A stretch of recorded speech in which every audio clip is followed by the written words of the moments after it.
বাঁচবো আর কয়দিন, থাকেন না নিজে ভালো, অন্যকে একটু ভালো রাখেন।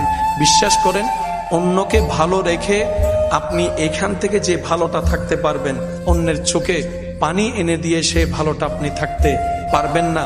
হয়তো জিত করে আপনি সাময়িক একটা জিতের আনন্দ আপনি হয়তো নিতে পারবেন, কিন্তু বিশ্বাস করেন আপনার ভিতরে যদি বিন্দু পরিমাণ মনুষ্যত্ব থাকে, আপনি কারো উপর জুলুম করে কাউকে কষ্ট দিয়ে আপনি শান্তিতে রাত্রে ঘুমাতে পারবেন না।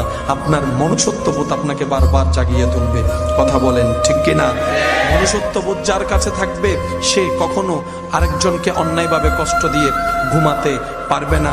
সুখী কারা লিস্টটি যদি করেন, আপনাকে প্রথম নাম্বারে রাখতে হবে জগতের পাগল যারা, তারাই সবচাইতে সুখী। এবার পাগলকে জিজ্ঞেস করেন, ভাই তুমি সুখীদের লিস্টিতে এক নাম্বারে কেন?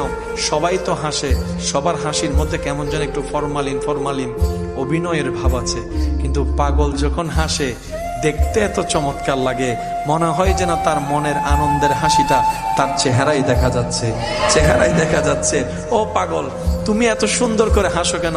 পাগল হয়তো এটাই বলবে, আমি কারো সামনেও থাকি না, আমি কারো পিছনেও থাকি না, না পাইলে আফসোস করি না, পাইলে রব যা দয়া করে সেটার উপর সন্তুষ্টি থেকে আমি খেতে শুরু করি।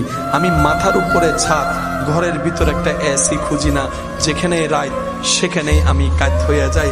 আমি টাইম বাম বুঝি না, সেজন্য তোমরা ইনকাম করে চলতে হয়, পেট চালাতে হয়।